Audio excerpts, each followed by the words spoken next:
আজ কিন্তু উইকেন্ডের শেষ দিন মানে সানডে। তো আমি দেখো একটা বই পড়তে শুরু করেছিলাম, সেটাই নিয়ে টেবিলে চলে এসেছি। আর সাথে কিন্তু এটা চা নয়, চা আমি একেবারেই খুব কম খাই, আর তাও আবার চিনি ছাড়া, খুব রেয়ার।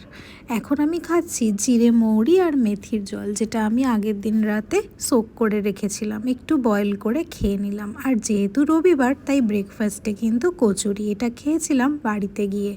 বাড়ি থেকে ফিরে এসে আজকে বানিয়ে নিয়েছিলাম দারুণ একটা আইটেম, চলো তোমাদের সাথে শেয়ার করি। এটা হচ্ছে বাটার চিকেন, আর তার সাথে আমি বানিয়েছিলাম এগ ফ্রাইড রাইস।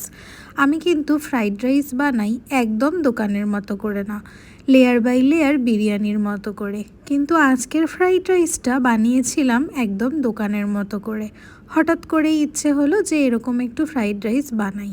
কিন্তু কি বলো তো, আমার বাড়ির সবার আবার আমার হাতের ওই ফ্রাইড রাইসটা খেতে খুব ভালো লাগে, তাই জন্য এরকম দোকানের মতো ফ্রাইড রাইস আমি বানাই না।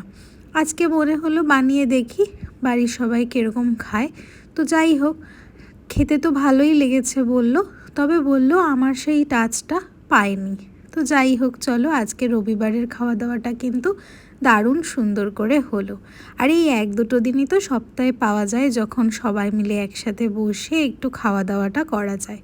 আজকের দুপুরটা খুব সুন্দর।